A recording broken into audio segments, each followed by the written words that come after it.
Komite I DPD RI menyambangi kampus Universitas 17 Agustus, Untag, Semarang, Jumat, 5 Desember 2025, untuk mengawal transparansi penanganan kasus kematian Dr. Dwi Nandalincia Livai, dosen Fakultas Hukum Untag yang ditemukan meninggal di sebuah kamar kostel kawasan Gajah Mungkur, Semarang, pada 17 November 2025 silam.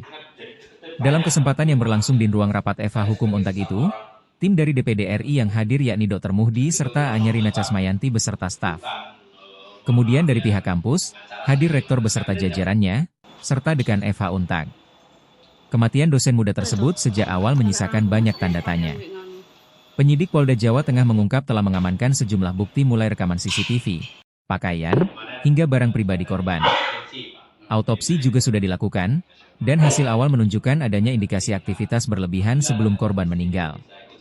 Kasus ini menjadi sorotan setelah HKBP Basuki, perwira Polda Jateng sekaligus orang yang pertama menemukan jasad Livai, ditempatkan dalam penahanan khusus, Patsus, selama 20 hari karena dugaan pelanggaran kode etik Polri. Hubungan keduanya juga memantik perhatian publik setelah ditemukan data bahwa mereka tercatat dalam satu kartu keluarga. Meskipun Basuki menegaskan hubungan tersebut bukan hubungan romantis. Di sisi lain, mahasiswa Untag yang tergabung dalam aliansi Justice for Livai menyoroti sejumlah kejanggalan mulai kronologi penemuan jenazah, saksi kunci, hingga dugaan ketidakwajaran jeda waktu antara Livai terakhir terlihat dan ketika ditemukan tewas. Mereka mendesak penyelidikan dilakukan secara terbuka. Belum lama ini, mereka juga menggelar aksi solidaritas di kompleks kampus dengan kegiatan tabur bunga dan penyalaan lilin. Anggota Komite I DPD RI asal Jawa Tengah, Dr. Muhdi, menyampaikan bahwa kunjungan pihaknya dilakukan untuk memastikan proses hukum berjalan transparan. Mendorong paling tidak permasalahan yang ada di kampus Untag ini. Ya, kami dari Komite 1 DPD RI, saya dengan Bu Anya, sengaja hadir ke Fakultas Hukum Untag, ke Untag dan Pak Rektornya juga hadir, Pak Dekan. Pertama kami memandang bahwa kasus salah seorang dokter dari dosen Untag, Dr. Levi ini adalah masalah yang saya kira harus mendapat perhatian dari semua pihak ya. Karena apa? Kematiannya patut diduga tidak wajar.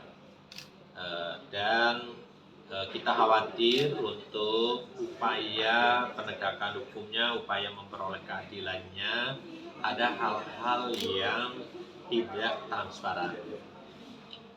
Karena apa? Karena katakanlah terduga ada pihak lah katakanlah yang kita sebut saja oknum kepolisian ini ada di dalamnya. Sehingga setelah sekian waktu kami lihat juga masih belum seperti yang kita harapkan. Kami memandang perlu untuk pertama mendapat informasi langsung. Karena di Untag juga ada tim advokasinya, bagaimana sebenarnya proses yang sekarang berlangsung, apakah sudah seperti yang seharusnya apa tidak, artinya transparan apa tidak. Kita punya keyakinan nanti memperoleh keadilan atau tidak.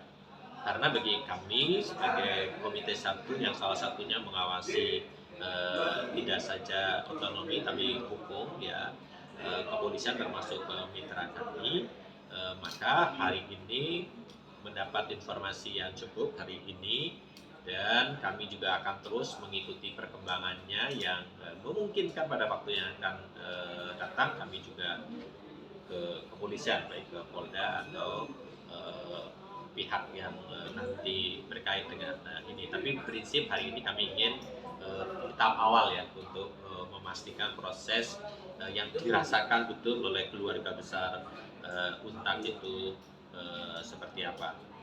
Nah, hari ini kami sudah mendapat cukup informasi, ada tahapan-tahapan yang cukup mengembirakan, walaupun kita masih harus berdiskusi tadi ya tentang nanti tahap-tahap berikutnya, termasuk pasal-pasal yang dimungkinkan akan digunakan, karena tahapannya sudah naik ya dari penyelidikan ke penyidikan ya Pak Dekan ya.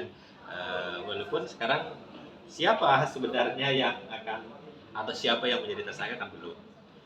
Nah ini yang saya kira harus kita pantau. Kan tidak mungkin kalau sudah dianggap tidak wajar itu tuh Pak, tidak ada pihak, walaupun ya mungkin saja sih ya, tapi kalau lihat kejadiannya kayaknya memang harusnya segera kepolisian bisa menetapkan siapa tersangkanya dan pasal apa yang akan digunakan untuk menjeratnya.